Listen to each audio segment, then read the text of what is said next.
ఏంటి మేడం నన్ను పిలిపించారట? What news?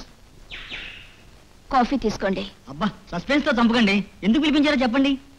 ఈ న్యూస్ ఎవరు రాశారు? ఓహ్ ఇదా, ఇలాంటి హాట్ న్యూస్ ఇంకెవరు రాస్తారు మేడం? నేనే రాశా. చదివారా? ఎలా ఉంది? నేను మహేంద్ర సింగపూర్లో షికార్లు కొట్టావా? మమ్మల్ని వాళ్ళ ఆవిడ హోటల్లో పట్టుకుందా? మహేంద్ర సింగపూర్లో ఉన్నప్పుడు నేను అక్కడ లేను. ఆ సంగతి మీకు తెలుసా? కానీ ఓ నిజం తెలుసా అండి?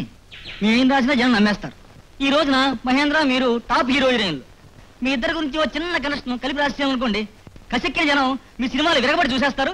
మీ పాపులారిటీ టాప్కి వెళ్ళిపోతుంది. Is it? మరి జర్నలిస్ట్ గా మీకు పాపులారిటీ అవసరమేమో. భలేవారండి, తప్పకుండా కావాలి. మీ భార్య పక్కింటి వాడితో కనెక్షన్ పెట్టుకుందని మీరే రాసుకుంటే మీ పేటంతా చాలా గొప్పగా చెప్పుకుంటారు. మీకు పాపులారిటీ పెరుగుతుంది. ఏమంటారు? ఏంటి మేడం పిచ్చి పిచ్చిగా మాట్లాడుతున్నారు?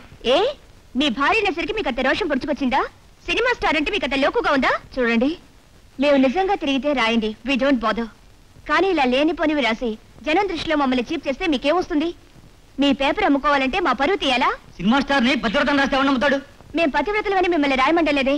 కానీ ఇలా పచ్చిగా తిరిగే బ్రోతల్స్ అని రాసే హక్కు మాత్రం మీకు లేదు. మాకు మనసు ఉంది, పరువు ఉంది, విలువ ఉంది. మేం కష్టపడి సంపాదిస్తున్నాం, ఇలా చీప్ గా బ్రతుకుతూ కాదు. నాకు జర్నలిజం అంటే చాలా గౌరవం ఉంది.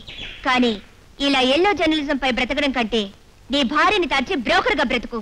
ఆ బ్రతుకులో ఎంతో నిజాయితీ ఉంది. సంస్కారం లేకుండా నన్ను అంత మాట్లాడతావా? నిన్ను షడా! సంస్కారం అనే పదానికి అర్థం తెలిస్తే ఇలాంటి అడ్డమైన రాతలు రాయం. బట్టలు ప్యాక్ చేసి నువ్వు సంస్కారం గురించి నా గురించి చెప్తావా? That's right. నేను సెక్సీగా యాక్ట్ చేసినందుకు నువ్వు విమర్శించుంటే నిన్ను గౌరవించేదాన్ని. ఎందుకు అలా చేయవలసి వచ్చిందో చెప్పేదాన్ని. కానీ నా పర్సనల్ లైఫ్ గురించి లేనిపోనివి రాసే అధికారం నీకు లేదు. మరోసారి అలా రాసావంటే ఏం చేస్తావు? ఏం చేస్తావంట? Shut up and get lost. Preeti, don't be emotional please. Sir మీరు వెళ్ళండి.